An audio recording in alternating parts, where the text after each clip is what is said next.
ये कहानी है ओ चांसू की, एक यंग लड़के की जो फ्यूचर अर्थ पर अपनी किस्मत से लड़ रहा है, जहां इंसानियत किसी तरह सरवाइव कर रही है, सिर्फ उन डिस्पैचर्स की वजह से जो अलग अलग वर्ल्ड्स में जाकर रिसोर्सेज लेकर आते हैं। लेकिन चांसू के लिए ये सब बस एक ड्रीम था। उसने अपना फैमिली खो दिया, उन्हें ढूंढने की कोशिश में भारी कर्जे में डूब गया और अब एक बोरिंग जॉब में फंसा हुआ है। लेकिन अचानक उसकी जिंदगी पूरी तरह बदल जाती है जब एक अदर वर्ल्डली इवेंट उसकी दुनिया में टकराता है। एक मिस्टीरियस रैबिट उसे चुन लेता है और उसे डिस्पैचर बना देता है। चांसू सोचता है कि अब उसकी जिंदगी में ग्लोरियस डेस्टिनी शुरू होगी, लेकिन असलियत कुछ और निकलती है। उसे एक बैरन वर्ल्ड में फेंक दिया जाता है जहां उसके साथ है एक ridiculously weak goddess of bounty, और उसकी कम्बैट स्किल निकलती है एक अजीब सी और खतरनाक साउंडिंग पावर, बाउंटीज ब्लेसिंग डिकैपिटेट। शुरुआत में ये सब एक कर्स जैसा लगता है, लेकिन धीरे धीरे चांसू को एहसास होता है कि यही उसकी असली ब्लेसिंग है। अब वो एक एक मॉन्स्टर को डिकैपिटेट करके न सिर्फ अपनी जिंदगी बदलता है, बल्कि उस कमजोर घोड़ेस को भी उसकी फॉर्मर ग्लोरी तक वापस ले जाने का सफर शुरू करता है। मनवा की शुरुआत होती है एक वॉल्केनो इरप्शन से, और हम देखते हैं डायनासोर्स चारों तरफ घूम रहे हैं। लेकिन ये सिर्फ डायनासोर की कहानी नहीं है, वहां लोग भी मौजूद हैं। जैसे ही एडवेंचर्स आगे बढ़ते हैं, अचानक पीछे से एक मॉन्स्टर आता है। वो जोर से चीखता है ताकि सबको अपनी प्रेजेंस का एहसास करा सके, और फिर उन पर झपटता है। लेकिन उनमें से एक आदमी तुरंत नीली ओरा चैनल करता है और हवा में कूदते हुए मॉन्स्टर को टुकड़ों में काट डालता है, फिर जमीन पर बड़ी आसानी से लैंड करता है। यही असली कारण बताया जाता है कि डायनासोर्स कैसे मरे थे। वो तो एनिमे स्टाइल पोज भी मार देता है। उसके बाद पता चलता है ये सब सिर्फ एक एड था किसी चीज के लिए जिसे वर्ल्ड्स डिस्पैच कहते हैं। वो आदमी एड में आगे कहता है कि उसका फ्यूचर वहीं उसका इंतजार कर रहा है। चांसू बहुत एनवियस दिखता है, लेकिन तभी कोई उसे शोल्डर पर हाथ रखकर बुलाता है और पूछता है कि काम करने के बजाय यहाँ खड़ा क्यों है। वो कहता है यही तो प्रॉब्लम है यंगस्टर्स की, हमेशा किसी फैंटेसी में खोए रहते हैं। चांसू माफी मांगता है और बूढ़ा आदमी उसे तुरंत कहता है कि जाकर वो वाइन्स क्लियर करे। चांसू कहता है कि वो अभी करता है और साई करता है कि पहले दिन से ही उस पर नजर रख ली गई। बूढ़ा आदमी बकबक करता रहता है और चांसू सोचता है कि उसे अब जॉब से निकाला नहीं जा सकता, वो अफोर्ड ही नहीं कर सकता। तो वो अपनी सिकल उठाकर ब्रांचेस काटना शुरू करता है, और हैरानी की बात यह है कि एक के बाद एक वो सबको इतनी एफिशिएंसी से क्लियर कर देता है कि बूढ़ा आदमी शॉक में रह जाता है। थोड़ी देर बाद हम देखते हैं कि सारे गार्बेज बैग भर जाते हैं, जिसे देखते हुए बूढ़ा आदमी कहता है कि उसे यकीन नहीं हो रहा कि आज भी इतने डिलिजेंट यंगस्टर्स मौजूद हैं। चांसू वहां से चला जाता है और मन ही मन सोचता है कि डिस्पैचर बनना उसके लिए बस एक फैंटेसी है। फिर हमें पता चलता है कि अर्थ सच में गिर चुकी है, जैसे कोई गेम सर्वर बंद हो जाए और उसका सारा वाइटैलिटी खत्म हो जाए। तभी एक अननोन एब्सोल्यूट ने सॉल्यूशन रिवील किया दूसरे वर्ल्ड्स में डिस्पैच करने का। जो लोग डिस्पैचर्स बने वो अर्थ छोड़कर दूसरे वर्ल्ड्स में गए और वहां से वाइटैलिटी वापस लाकर उन्होंने इंसानियत को किसी तरह सरवाइव कराया। चांसू के पास भी डिस्पैचर बनने की एक छोटी सी उम्मीद है, लेकिन उसे पता है रियलिटी बिल्कुल अलग है। वो अपनी सिकल देखता है और खुद को याद दिलाता है कि यही उसकी असली जिंदगी है, लेकिन अंदर से वो जेन्युइनली चाहता है कि एक दिन डिस्पैचर बने। घर लौटते समय वो सोचता है कि शायद कल फिर उसे काम के लिए बुलाया जाए। रास्ते में वो डिस्पैचर रियूनियन सेंटर के सामने रुकता है और देखता है कि आज भी यहाँ बहुत लोग आए हुए हैं। भीड़ के बीच से निकलते हुए वो कहता है कि अब उसकी बारी है। हमें पता चलता है कि उसका नाम ओ चांसू है। रिसेप्शनिस्ट उसका नाम कंफर्म करता है और पूछता है क्या वही है। चांसू जवाब देता है हाँ। फिर वो पूछता है कि इन्वेस्टिगेशन में कोई प्रोग्रेस हुई क्या। रिसेप्शनिस्ट उसका रिकॉर्ड निकालता है और सामने आता है चांसू का भारी डेट, जो उसने अपने फैमिली को ढूंढने की कोशिश में लिया था। जिसे देख वो आदमी कहता है कि ये जगह हवा पर नहीं चल रही, इन्वेस्टिगेशन जारी रखने के लिए उसके पास पैसे ही नहीं है। इसलिए वो चांसू को कहता है कि जब पैसे हो तब वापस आना, और फिर अगले आदमी को बुला लेता है। चांसू धीमी आवाज में पूछता है कि कम से कम उसे कोई न्यूज दे दो, बस ये बता दो कि वो लोग किस वर्ल्ड में है। लेकिन तभी एक मोटा आदमी उसे धक्का देकर आगे बढ़ जाता है और कहता है अब उसकी बारी है। चांसू वहां से निकल जाता है और पीछे से लोग चिल्लाते रहते हैं कि हर कोई यही सोचता है कि सिर्फ उसी के प्रॉब्लम्स बड़े हैं, जबकि वो लंबी सांस लेकर सीढ़ियां चढ़ते हुए अपने घर लौटता है। दरवाज़ा खोलते ही बैग गिरा देता है और कहता है कि वो वापस आ गया। तभी उसकी नज़र अपने बचपन की यादों पर जाती है। उसे याद आता है कि उसका फादर एक टॉप रैंक्ड रिटर्नी था, लेकिन जब अर्थ की हालत बिगड़ी तो उसे फिर से डिस्पैच कर दिया गया। एक दिन जब वो लोग साथ में सॉकर खेल रहे थे, तभी उसके पापा उससे छीन लिए गए और कभी वापस नहीं आए। बाद में उसकी माँ ने उससे कहा कि वो खुद उसके पिता को ढूंढकर वापस लाएगी और उसे सिर्फ कुछ रातें अकेले सोना पड़ेगा। लेकिन वो भी कभी लौटी ही नहीं, उसे पूरी तरह अकेला छोड़कर। अब तो चांसू को उनकी शक्लें भी ठीक से याद नहीं रहती। अचानक उसके खिड़की के बाहर एक ब्राइट लाइट सब कुछ चमकाने लगती है। वो झुककर बाहर देखता है कि क्या हो रहा है। तभी आसमान से एक विशाल गोल्डन बीम नीचे गिरता है और अर्थ से टकराते ही ब्लास्ट इतनी बड़ी होती है कि चांसू पीछे दीवार से जा टकराता है। उसके सिर पर चोट लगती है और ऊपर से एक क्लॉक गिरकर उसे बेहोश कर देता है। काफी समय गुजरता है और जब वो धीरे धीरे होश में आता है तो सोचता है कि आखिर हुआ क्या। तभी उसका फोन बजने लगता है जिसमें डिजास्टर अलर्ट आता है। मैसेज में लिखा है कि इमरजेंसी में डिस्पैचर की एंट्री से ये टर्बुलेंस हुई है और साथ ही बताया गया कि एक एस क्लास डिस्पैचर रिटायरमेंट ले रहा है। इसे वह हैरान जल्दी से अपने फोन पर इसकी ब्रॉडकास्ट देखने लगता है जिसमें डिस्पैचर खुद बोलता है। वो बताता है कि गॉड को प्रोटेक्ट करने में वो असफल रहा। उसके साथ गए सारे डिस्पैचर्स मारे गए और उसे अकेले ही वापस आना पड़ा। अब वो ना डिस्पैच कर सकता है और ना ही उसके पास क्वालिफिकेशन बची है। काफी सोच विचार के बाद उसे अपनी रिटायरमेंट घोषित करनी पड़ रही है और वो सबसे कहता है कि अर्थ की रक्षा करना मत छोड़ना और उम्मीद मत खोना। चांसू शौक में कहता है कि ये सच नहीं हो सकता। न सिर्फ उसने मिशन फेल किया बल्कि अब वो रिटायर भी हो गया। तभी उसके दरवाजे पर नौकरी है। चांसू सोचता है कि इतनी देर रात कौन आ सकता है। वो दरवाजा खोलता है और देखता है एक छोटा सा हाथ टैबलेट पकड़े है। पूछ रहा है क्या वो चांसू है। सामने खड़ा है एक क्यूट सा रैबिट। चांसू दरवाजा खोलते ही कहता है कि ये कोई मजाक तो नहीं। फिर जैसे ही उसकी नजर रैबिट पर पड़ती है वो डर कर पीछे गिर जाता है। रैबिट उससे पूछता है कि क्या वो सच में चांसू है या नहीं, लेकिन चांसू तो बस घबरा रहा होता है। रैबिट उसे शांत रहने को कहता है और बताता है कि वो एक शानदार न्यूज़ लेकर आया है। वो चांसू को कंग्रेचुलेट करता है कि अब वो डिस्पैचर बन चुका है। चांसू चौंक कर कहता है कि ये कैसी नॉनसेंस बात कर रहा है, जबकि रैबिट अपने कोट से कुछ निकालते हुए कहता है कि उसे समझ आता है कि वो कंफ्यूज्ड होगा, लेकिन ये सच है कि उसे चुना गया है। फिर अपना आईडी कार्ड दिखाते हुए आगे कहता है अगर वो अभी भी सस्पिशियस है तो वे दोनों किसी और जगह जाकर बात कर सकते हैं। जैसे ही वो दोनों लंबे टनल से गुजर रहे होते हैं, रैबिट अचानक पूछता है कि क्या चांसू के पास कोई स्पेशल स्किल है।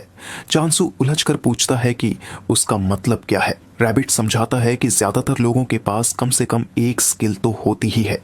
चांसू हंसकर कहता है कि वो तो डिस्पैच के लिए क्वालिफाई भी नहीं करता, उसके पास बस ट्रीज और फ्लावर्स ट्रिम करने का टैलेंट है। उसके पास ऐसा कुछ भी नहीं है जिसे स्पेशल स्किल कहा जा सके। इसे रैबिट थोड़ा शॉक्ड हो जाता है, जबकि चांसू उससे पूछता है कि क्या उसे सच में पता नहीं था। रैबिट तुरंत कहता है कि इसमें कोई दिक्कत नहीं है, हर चीज के पीछे एक रीजन होता है। सच ये है कि उसे चुना गया है और ये फैक्ट कभी नहीं बदलेगा, तो उसे परेशान होने की जरूरत नहीं। चांसू अपने मन में सोचता है कि यकीन नहीं होता वो सच में डिस्पैच सेंटर तक पहुंच गया है। शायद उसकी जिंदगी में अब सच में एक चांस आ गया है। रैबिट कहता है कि वो लोग अंदर जाकर अपनी बात जारी रख सकते हैं और दोनों एक विशाल डोर के सामने खड़े हो जाते हैं। चांसू डोर की तरफ बढ़ता है और कहता है कि इसी के पार डिस्पैच होना है, लेकिन उसे वो डोर बिल्कुल हिलता तक नहीं। रैबिट हैरानी से पूछता है कि वो क्या कर रहा है। कहता है एंट्रेंस उस तरफ नहीं, यहाँ है, और वैसे भी ये दरवाजा कभी नहीं खुलेगा। चांसू हैरान होकर पूछता है कि क्या ये सच में एंट्रेंस है, और रैबिट कंफर्म करता है। पूछता है क्या कोई प्रॉब्लम है। चांसू कहता है कि साफ दिखाई दे रहा है कि वो अंदर कैसे जाएगा, और रैबिट को तो प्रॉब्लम है ही नहीं क्योंकि वो एक रैबिट है। इसलिए चांसू निराश होकर कहता है कि उसे पता ही नहीं क्यों उसने उम्मीद लगा ली थी, वो तो अब घर ही जा रहा है। रैबिट पूछता है क्या वो सच में ठीक रहेगा, क्योंकि अब तक हर टेस्ट में वो फेल हुआ है और आखिरकार उसे ये रिपोर्ट भी मिल चुकी है कि वो डिस्पैच के लिए अनफिट है। रैबिट फिर उसके ही वर्ड्स दोहराते हुए कहता है कि क्या उसे लगता है ऐसा चांस फिर कभी आएगा। किसी भी हालत में ये अफसोस की बात है कि वो घर लौटना चाहता है, जबकि उसे इतनी मुश्किल से चुना गया है। आखिरकार चांसू घुटनों के बल बैठकर उस छोटे से रैबिट के दरवाजे से क्रॉल करने लगता है और मन ही मन सोचता है कि वो आखिर कर क्या रहा है। एंड में एक ब्राइट लाइट दिखती है और रैबिट उसे जल्दी करने के लिए कहता है। तब चांसू चिढ़कर कहता है कि वो जितनी फास्ट चल सकता है उतना चल रहा है। फिर अंदर पहुंचते ही चांसू चौंक जाता है और कहता है कि ये तो उसकी सोच से कहीं ज्यादा ऑर्गेनाइज्ड है। रैबिट हंसकर पूछता है कि आखिर वो इमेजिन क्या कर रहा था। कहता है कि उसके लिए परफेक्टली सूटेड एक वर्ल्ड मौजूद है। चांसू पूछता है कि क्या हर पर्सन के लिए अलग वर्ल्ड होता है, और रैबिट कहता है बिल्कुल, एक वर्ल्ड है जिसे कहते हैं ब्लॉक टाइप लैंड ग्रैबिंग। चांसू उलझकर पूछता है कि ये क्या है, और रैबिट हैरानी से देखता है कि क्या वो सच में अनजान है। चांसू कहता है कि उसने तो कभी इसका नाम तक नहीं सुना। पूछता है कहीं ये कोई वियर्ड जगह तो नहीं। रैबिट गुस्से में कहता है कि वो नाटक क्यों कर रहा है। फिर वो झूठी हंसी के साथ कहता है कि शायद चांसू को पता नहीं, ये आजकल का सबसे हॉट प्लेस है और इस वर्ल्ड की खासियत है कि वहां गॉड की डिवाइन प्रोटेक्शन मिलती है। जिस पर चांसू सोचता है कि रिटर्नर ने भी कहा था कि उसने एक गॉड को सर्व किया था, जबकि रैबिट उसे भरोसा दिलाता है कि उसके रेफरेंस के लिए जान ले कि इसका रिसेंट इंसिडेंट से कोई रिलेशन नहीं है। चांसू फिर पूछता है कि आखिर वो किस तरह के गॉड की बात कर रहा है।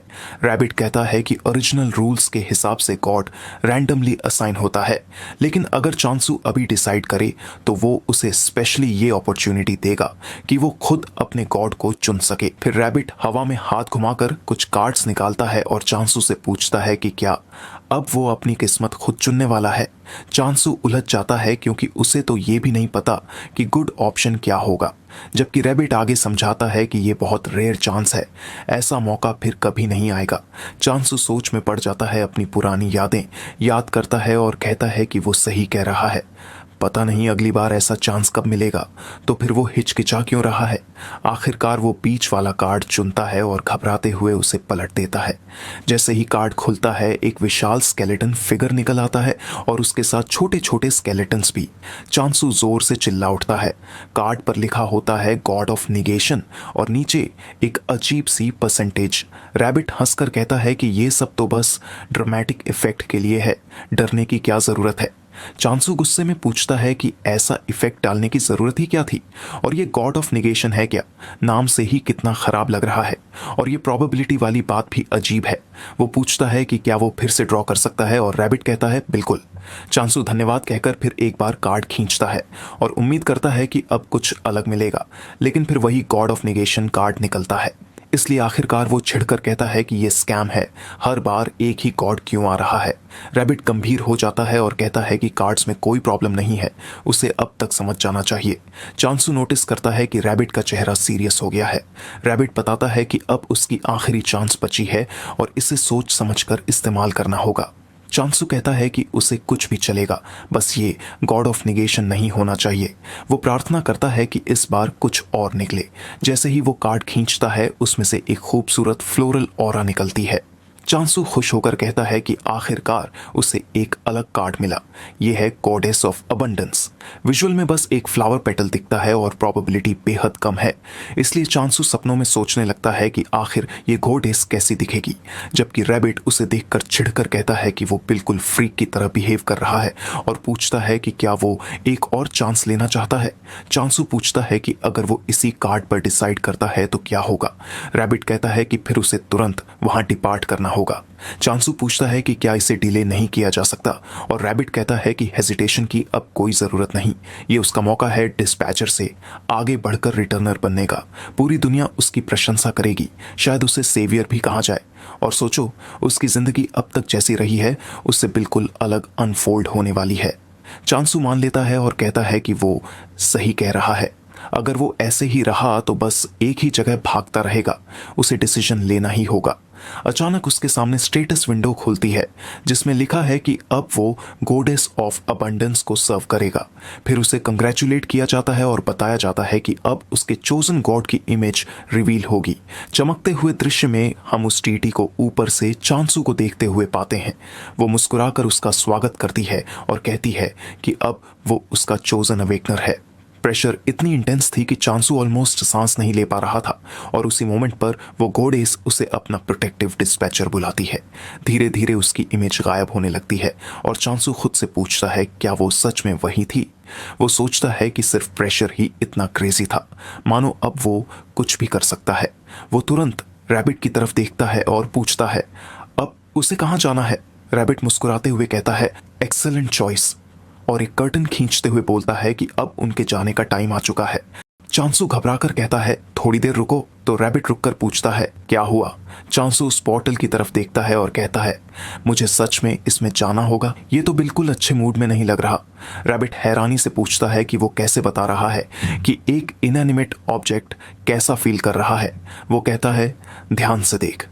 चांसू पोर्टल को गौर से देखता है और बड़बड़ाता है ये चीज तो क्रेजी डेंजरस लग रही है, लेकिन फिर भी वो पीछे हटने से इनकार कर देता है और कहता है कि इस बार वो सक्सीड करेगा और सबको दिखा देगा। रैबिट उसकी बातें सुनकर इरिटेट हो जाता है और सीधे उसे पोर्टल में लात मार देता है। चांसू चीखता हुआ अंदर गिरता है, जबकि रैबिट शांत होकर कहता है मैं तुम्हारा यहाँ वापस आने का इंतजार करूंगा। उसी वक्त एक आवाज गूंजती है जो रैबिट से पूछती है कि उसने ये क्यों किया। रैबिट जवाब देता है तुम पहले से जानते हो डायरेक्ट इंटरवेंशन फॉरबिडन है। वॉइस गुस्से से कहती है कि उन्होंने साफ मना किया था कि वो उसे खो नहीं सकते। फिर पूछती है क्या तुमने अभी तक अपने गॉड को छोड़ने का विचार नहीं किया। रैबिट दृढ़ता से कहता है हाँ बिल्कुल। दूसरी तरफ चांसू के सामने एक अजीब सा लोडिंग स्क्रीन आ जाता है। वो हैरानी से पूछता है ये क्या है। तभी स्क्रीन एक टिप दिखाता है जिसमें लिखा होता है कि किसी गॉड के परसेंटेज उनके फैक्शन के साइज को बताता है। तभी उसे रियलाइजेशन होता है कि ये प्रोबेबिलिटी नहीं बल्कि फैक्शन का साइज था, यानी वो अकेला है जो इस गॉडेस को फॉलो कर रहा है। शायद एक और हो। वो सोचता है कि उसे अब जाकर ये पता चल रहा है और वो डिसबिलीफ में सिर हिलाता है, लेकिन जैसे ही वो चारों तरफ देखता है उसे सिर्फ बैरन लैंड्स और रूइंस दिखाई देते हैं। वो हंसते रोते कहता है मैं पूरी तरह से स्क्रूड हूँ। फिर सार्कास्टिकली पूछता है ये सच में गोडेस ऑफ अबंडेंस का एरिया है। फिर आगे जोड़ता है कि इस डेसलेट जगह में गोडेस कहाँ होंगी। तभी उसके सामने एक स्टेटस विंडो पॉपअप होती है। वो गुस्से में कहता है कि इस सिस्टम विंडो को क्या हुआ है। इसमें लिखा होता है आपका स्वागत है ब्लॉकी लैंड ग्रैबिंग वर्ल्ड में। आप गोडेस ऑफ अबंडेंस के कीमती अपोस्टल्स हैं, तो आपको जितने ज्यादा हो सके लैंड राइट्स को ग्रैब करना है। चांसू हैरान रह जाता है और सोचता है क्या इन्फ्लुएंस छोटा होने की वजह से ही ये इतना वियर्ड है। और ये देखो इसमें तो टाइपो भी है। ये सब उसे और अनॉय करता है। फिर वो साई लेकर कहता है कि चिंता करने की बजाय उसे अभी आसपास एक्सप्लोर करना चाहिए, क्योंकि उसे घोड़ेस को ढूंढना है। तभी उसके पैरों के पास कुछ नजर आता है। ये एक सिकल होती है। वो झुककर देखता है और कहता है क्या किसी ने इसे यूज करके फेंक दिया। ये तो फेमिलियर लग रहा है, देखकर अच्छा लगा। लेकिन तभी अचानक उसके पीछे कुछ प्रकट होता है। वो डर के मारे पसीने पसीने हो जाता है और कहता है क्या ये मॉन्स्टर तो नहीं। वो घबराकर सोचता है कि अभी तक घोड़े से मिला भी नहीं और यहाँ मॉन्स्टर आ गया। वो हकलाते हुए कहता है मैं ऐसे मरना बिल्कुल नहीं चाहता।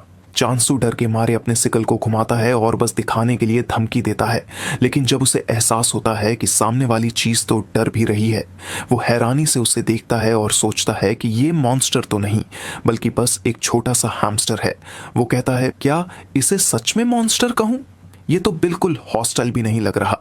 फिर सोचता है कि क्योंकि ये मॉन्स्टर है शायद इसे मारने पर कुछ मिलेगा, लेकिन हैमस्टर घबरा कर सिर हिलाने लगता है जैसे कह रहा हो नहीं। चांसू हल्की सी मुस्कान के साथ कहता है जो भी हो, जब तक ये बड़ी मात्रा में नहीं आते तब तक ठीक है। तभी हैमस्टर चट्टान से कूदता है और डगमगाते हुए चलने लगता है। चांसू पूछता है ये कहाँ जा रहा है और हैमस्टर हाथ हिलाकर उसे इशारा करता है कि वो फॉलो करे।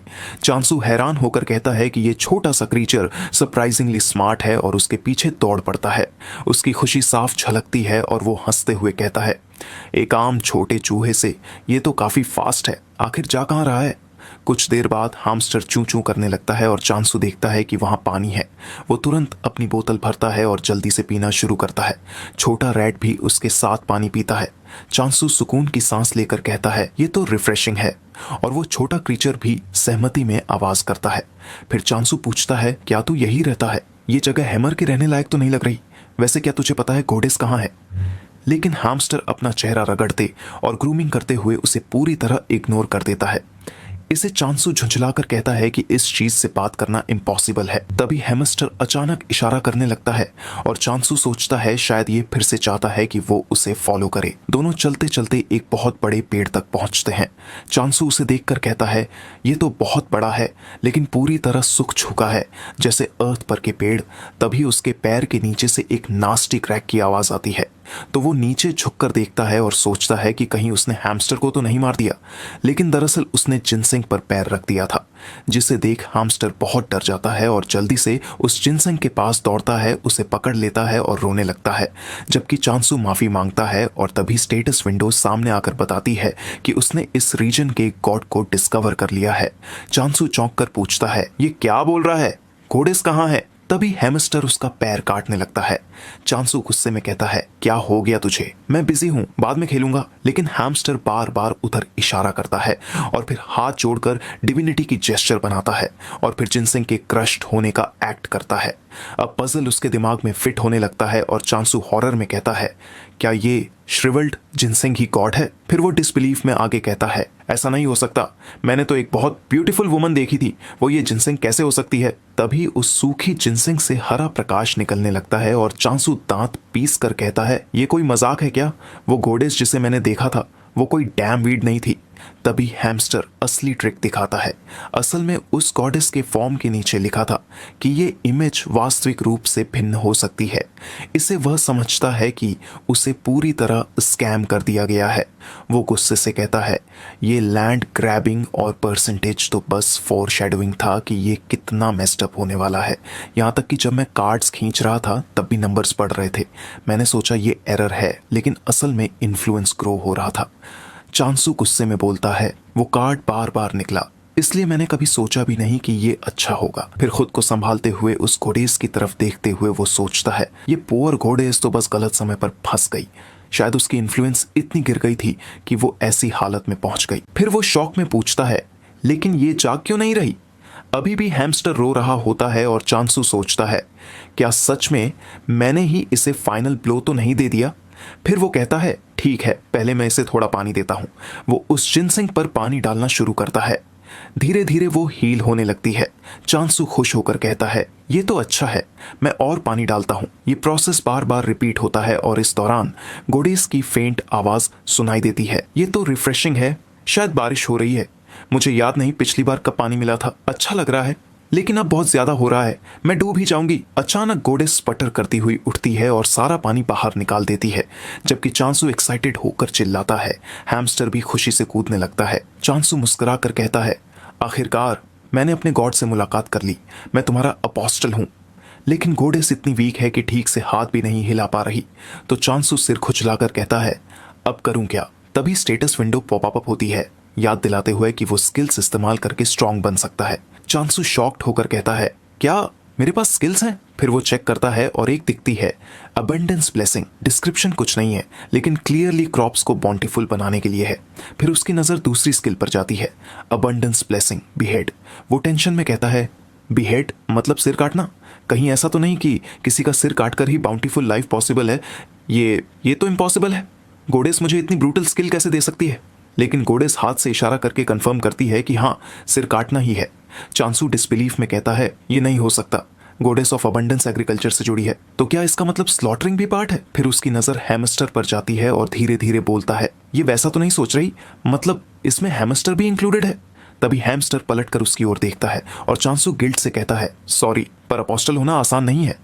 वो सिकल उठाकर हैमस्टर पर स्विंग करता है, जिसे बचते हुए बेचारा हैमस्टर डरकर घोड़ेस के पीछे छुप जाता है। तो चांसू कहता है मुझे भी ये पसंद नहीं, लेकिन ये सब तुम्हारे लिए कर रहा हूं। मेरी गोडेस रियलाइजेशन में आती है कि कहीं ये पागल उसे भी ना मार दे। वो और हैमस्टर दोनों एक साथ डर से कांपने लगते हैं, लेकिन अचानक उनका डर किसी और चीज की ओर शिफ्ट हो जाता है जो चांसू के पीछे होती है। चांसू मुड़कर देखते हुए पूछता है क्या हुआ, वहां कुछ है? और उसकी नजर पड़ती है एक अजीब और खतरनाक मॉन्स्टर पर जो उसे कई गुना बड़ा है। अचानक हैमस्टर बहादुरी दिखाते हुए गोडेस के सामने खड़ा हो जाता है ताकि मॉन्स्टर पास ना आ सके। ये देख चांसू अब समझ जाता है कि असली खतरा ये जायंट क्रीचर है। वो शॉक्ड होकर कहता है, तो असली लड़ाई इसके लिए थी। मेरी कम्बैट स्किल्स असल में इसी से लड़ने के लिए है। फिर चांसू अपने हाथ में सिकल कसकर पकड़ता है और खुद से बुदबुदाता है, क्या मैं ये कर पाऊंगा? फिर वो जोर से सांस भरता है और सीधे उस मॉन्स्टर की ओर चार्ज करता है। जैसे ही वो करीब पहुंचता है उसे साफ साफ दिखता है कि बीहेड स्किल कहाँ स्ट्राइक करनी है। वो हवा में उछलता है, सिकल पीछे खींचता है और पूरी ताकत से स्विंग करता है। एक ही वार में मॉन्स्टर का सिर धड़ से अलग हो जाता है और जमीन पर गिरने से पहले हवा में घूमता हुआ दूर जा उठता है। फिर मॉन्स्टर धीरे धीरे फेड होकर गायब हो जाता है। विक्ट्री क्लियर है। हैमस्टर और घोडेस दोनों शॉक में मुंह खोलकर खड़े रह जाते हैं। जबकि चांसू उनके पास आता है, घोडेस से पूछता है, आप ठीक है? इस छोटे से हैमस्टर ने आपको बचाने की कोशिश की। फिर हैमस्टर की ओर मुड़कर झुककर बाव करता है, मुझसे बहुत बड़ी गलती हुई, माफ कर देना। हैमस्टर पहले थोड़ा टेंस होता है, फिर रियलाइज करता है कि मिसअंडरस्टैंडिंग हो गई थी, तो आखिरकार मुस्कुराता है और उसे थम्स अप दिखाता है। इसे चांसू हंसकर बोलता है, धन्यवाद, अब से तुम्हारा नाम हमडोल होगा। हैमस्टर खुशी से कूदने लगता है और घोडेस के साथ छोटा सा डांस भी करने लगता है। तभी स्टेटस विंडो फ्लैश होती है कि स्किल इफेक्ट की वजह से आपने काटा हुआ सर ऑटोमेटिकली ऑफरिंग के लिए भेजा गया है। साथ ही उस मॉन्स्टर का नाम रिवील होता है, इमॉर्टल ओनी। चांसू पसीना पोंछते हुए कहता है, पहला मॉन्स्टर और इतनी डरावनी एंट्री। इमॉर्टल ओनी, ये तो बहुत ही खतरनाक नाम है। सिस्टम आगे बताता है कि ये भेजी गई ऑफरिंग अबंडेंस गोडेस से जुड़ी हुई है।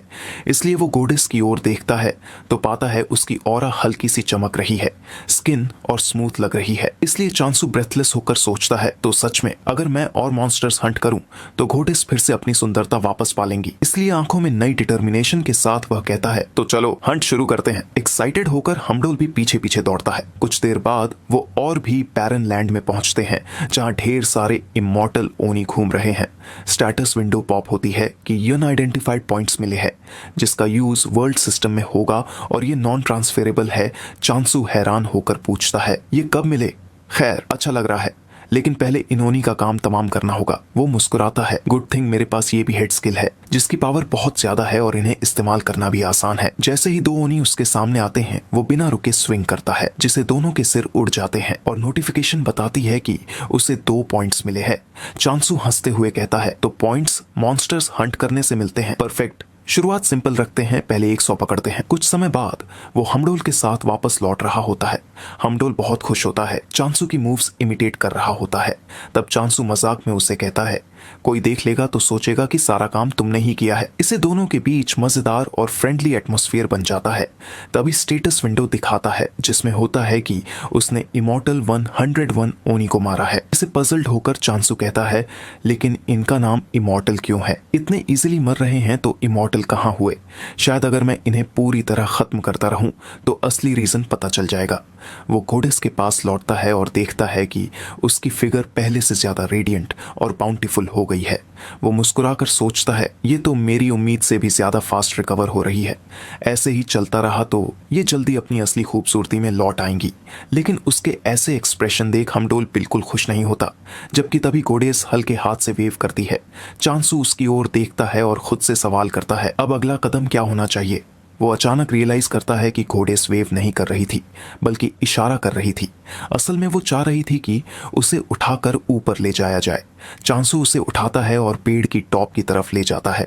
जैसे ही वो अपना हाथ पेड़ पर रखती है, चांसू पूछता है कि क्या उसे भी ऐसा करना होगा, और हाँ, वो भी हाथ रख देता है। उसी वक्त स्टेटस विंडो खुलती है और दिखाती है कि अब वो skill blessing of abundance use कर सकता है। लेकिन हर ब्लेसिंग स्किल पॉइंट्स कंज्यूम करती है। फिर भी वो स्किल एक्टिवेट करता है और अचानक एक ब्राइट ग्रीन लाइट निकलने लगती है। हमडोल और घोडेस दोनों शॉक्ड होकर देखते हैं कि एनर्जी पेड़ के अंदर फ्लो कर रही है। धीरे धीरे पेड़ की लीव्स का कलर बदलता है, ब्रांचेस फैलने लगती है और पेड़ का आकार भी बड़ा होने लगता है। तभी चांसू कहता है कि जितने भी पॉइंट्स वो मॉन्स्टर्स को मारकर अर्न करेगा सब यहीं पर खर्च करेगा, और इसी तरह वो लगातार एनर्जी डालता रहता है जब तक कि ट्री पूरी तरह से रिस्टोर नहीं हो जाता। अब वो हेल्दी ग्रीन लीव्स से ढका हुआ है और उसमें बड़े बड़े फ्रूट्स लग चुके हैं। वो कहता है कि हो गया, और उसकी नज़र एक जेंट एप्पल पर जाती है। वो एप्पल निकालता है, उसका साइज बास्केटबॉल जितना बड़ा है। चांसू हैरान होकर कहता है कि ऐसा फ्रूट उसने अर्थ पर कभी नहीं देखा, और ये इतना हैवी है कि उठाना मुश्किल हो रहा है। वो आगे कहता है कि खाना तो चाहता है, लेकिन पहला हार्वेस्ट गोडेस को ऑफर करेगा।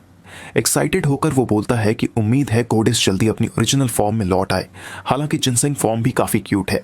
गोडेस एप्पल को पकड़ते ही उसकी न्यूट्रिएंट्स ड्रेन करना शुरू कर देती है, और ये काफ़ी फ्रीकी लग रहा था। चांसू सोचता है कि ये अब्सॉर्ब कैसे कर रही है, और मन ही मन तय करता है कि कभी भी उसे नाराज़ नहीं करना चाहिए। फिर वो हमडोल की तरफ देखता है और कहता है कि अब वो भी खा सकता है। हमडोल खुशी से उछल पड़ता है। चांसू सोचता है कि ये वही गोडेस है जिसने उसे बीहेड जैसी टेरिफाइंग स्किल दी है, इसलिए उसे हमेशा कॉशियस रहना होगा। लेकिन ये एप्पल इतना स्वादिष्ट है कि वो खुद को रोक नहीं पाता। वो मानता है कि उसे इनसे थोड़ा एडिक्शन सा हो रहा है, और हमडोल तो एप्पल खाने के बाद फूड कोमा में चला गया है। गोडेस उसे ध्यान से देख रही है, सोच रही है कि आखिर ये इंसान कौन है जिसने एक ही दिन में इतने सारे मॉन्स्टर्स हरा दिए और इतनी आसानी से जायंट ट्री रिस्टोर कर दिया, और अब ये बिना रुके सारे एप्पल्स खा रहा है। यहीं पर ईस्ट वर्ल्ड की थोड़ी सी प्लॉट रिवील होती है। अबंडेंस फैक्शन, जो फूड और एग्रीकल्चरल प्रोडक्ट्स के लिए मशहूर था, कोई छोटी ताकत नहीं थी। उनके हाई क्वालिटी क्रॉप्स ने उन्हें हमेशा मजबूत बनाया। लेकिन जब करप्शन ने बाकी फैक्शंस को निगलना शुरू किया, तो अबंडेंस के पास कोई ऑप्शन नहीं था और उन्हें भागना पड़ा। सर्वाइवल के लिए उन्होंने ट्रेड छोड़कर मॉन्स्टर्स को हंट करना शुरू किया, लेकिन उनकी फोर्स कम्बैट में फिट नहीं थी और वो एक भी बैटल जीत नहीं पाए। आखिर में लास्ट रिजॉर्ट के तौर पर उन्होंने अपनी बेसिक स्किल को मॉडिफाई किया और उसे कॉम्बैट स्किल में बदल दिया। लेकिन असलियत ये थी कि अबंडेंस की स्किल कॉम्बैट के लिए बनी ही नहीं थी। ये मॉन्स्टर्स के सिर काटने जैसी ब्रूटल लड़ाई के लिए डिजाइन नहीं की गई थी। इसलिए अबंडेंस फैक्शन धीरे धीरे कोलैप्स हो गया। वो स्किल असल में सिर्फ इतना मॉडिफाई की गई थी कि डेड एनिमल्स या मॉन्स्टर्स के सिर वापस लाए जा सकें। अबंडेंस और वॉरियर्स कभी भी अच्छे से मैच नहीं हुए, और यही उनका बेस्ट ऑप्शन था। हाँ, अगर कोई इमेंसली पावरफुल होता तो इम्पॉसिबल नहीं था, जैसे कि अभी चांसू के केस में हो रहा है। अब घोड़ेस थोड़ी डर सी जाती है और चांसू आराम से एक और एप्पल मांग लेता है। घोड़ेस सोचती रह जाती है कि आखिर इतना छोटा सा मॉन्स्टर यहाँ कैसे आ गया, लेकिन वजह चाहे जो भी हो, अब वो उसका है। चांसू नीचे देखता है तो पाता है कि घोड़ेस उसके एंकल को कसकर पकड़कर बैठी है। हंसते हुए वो कहता है कि कहीं ये उसे अब्सॉर्ब करने का प्लान तो नहीं बना रही। दिन ढलते ढलते चांसू के पास बास्केट भर भर कर सेब जमा हो चुके हैं। वो कहता है कि घोड़ेस तो पहले ही सो चुकी है।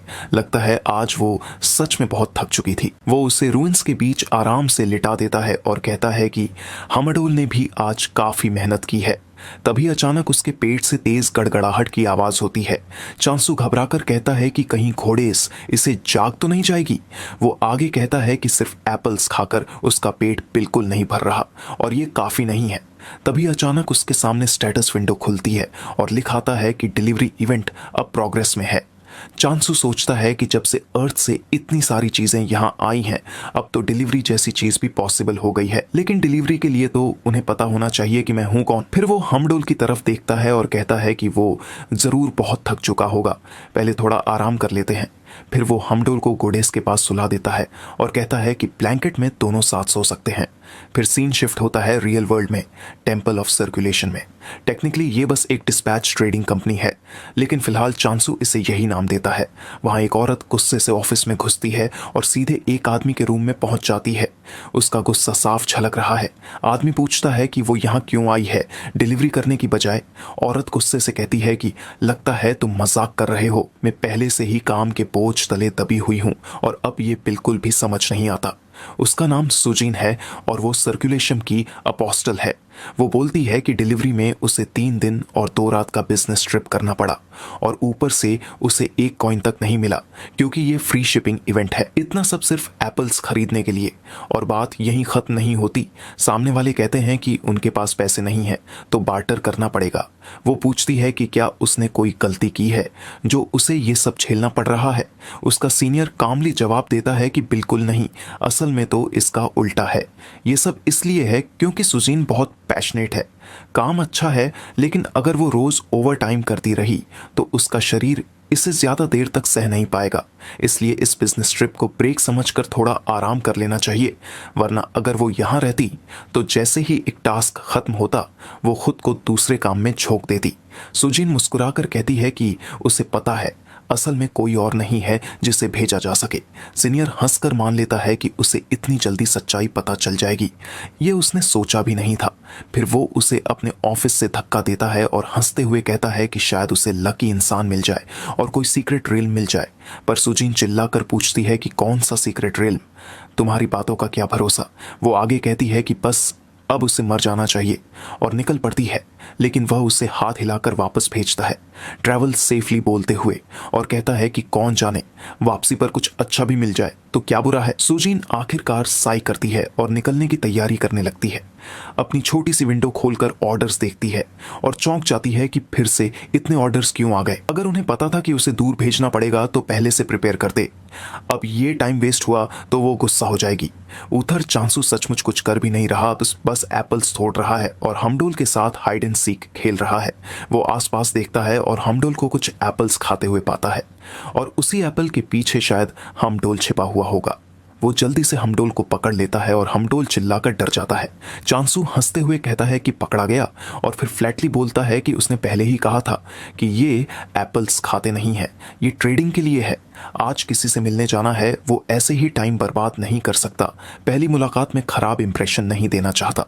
जिस इन्फो में उसने डिलीवरी इवेंट के लिए साइन अप किया था वहां लिखा था कि यह दुनिया अपने नाम के हिसाब से ब्लॉक शेप्ड टेरिटोरीज में बटी हुई है, इसलिए इसे ब्लॉक टेरिटोरी कहा जाता है।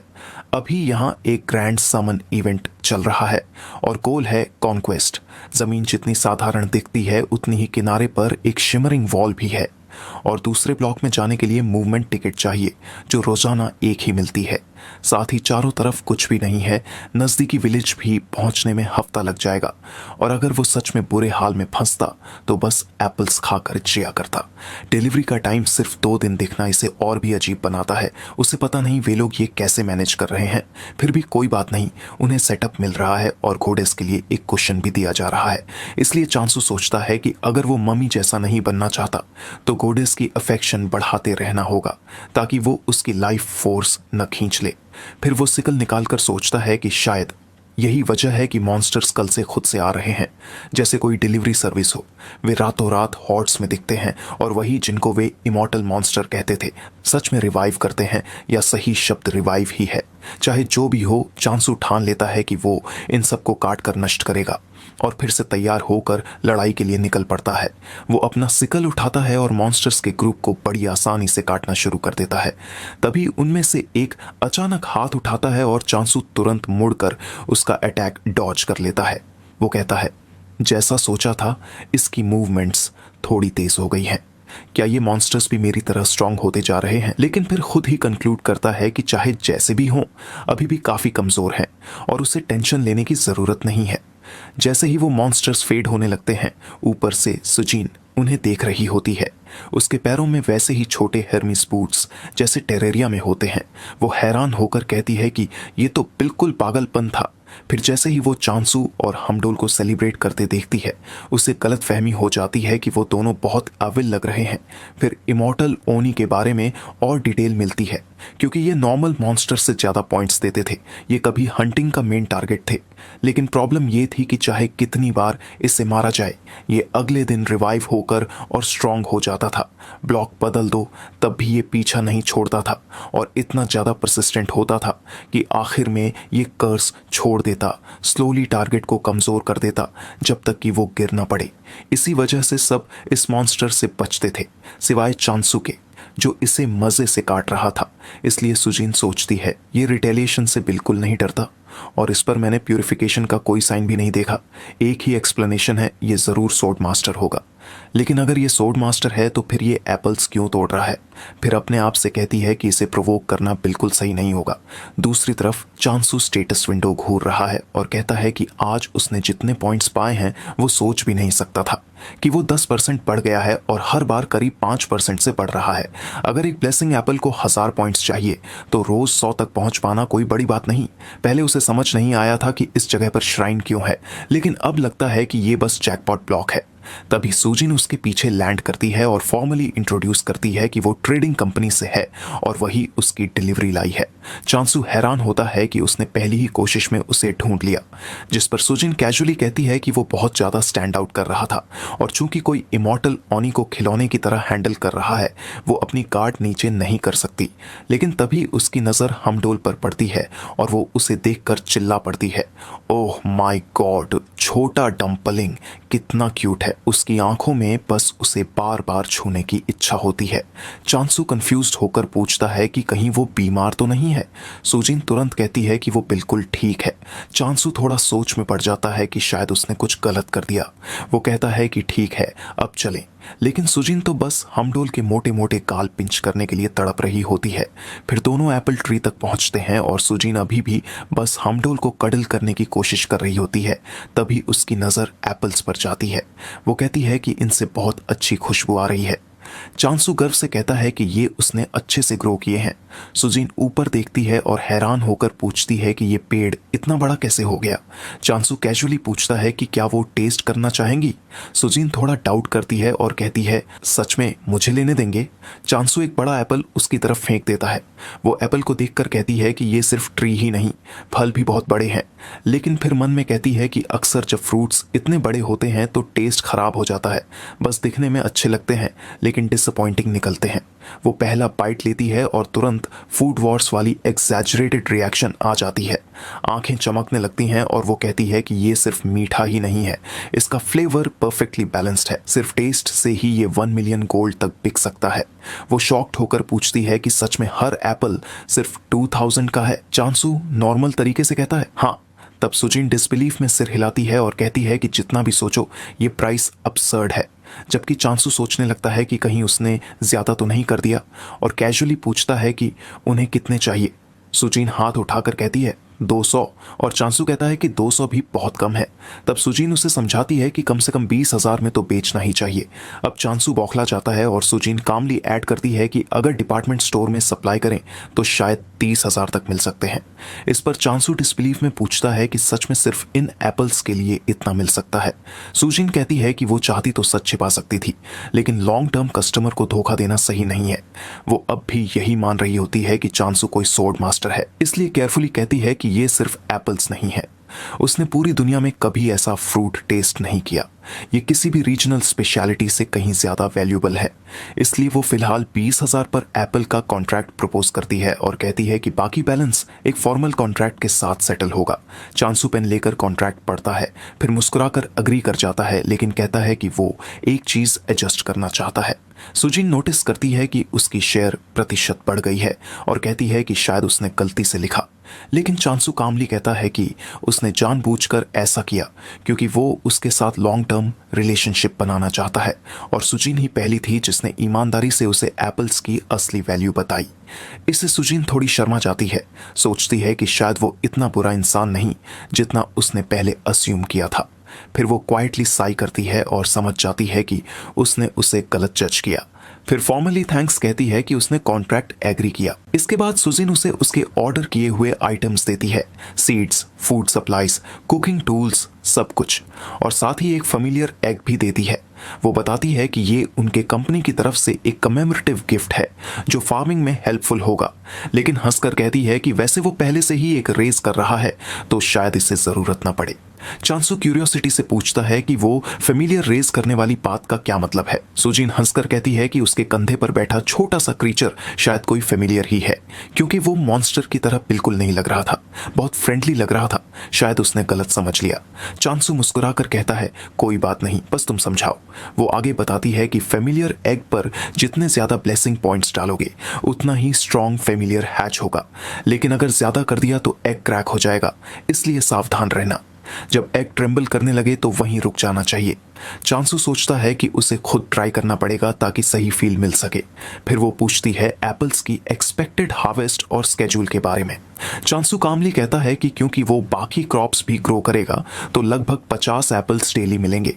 इसके बाद दोनों लॉजिस्टिक्स, विजिट डेट्स और बाकी सारे डिटेल्स क्लियर कर लेते हैं ताकि डील स्मूथ चले। चांसू दिल से गोडेस का धन्यवाद करता है कि वो अब तक छुपी रही, और चांसू भी अग्री करता है कि हंट से पहले उसे छिपाना बिल्कुल सही डिसीजन था।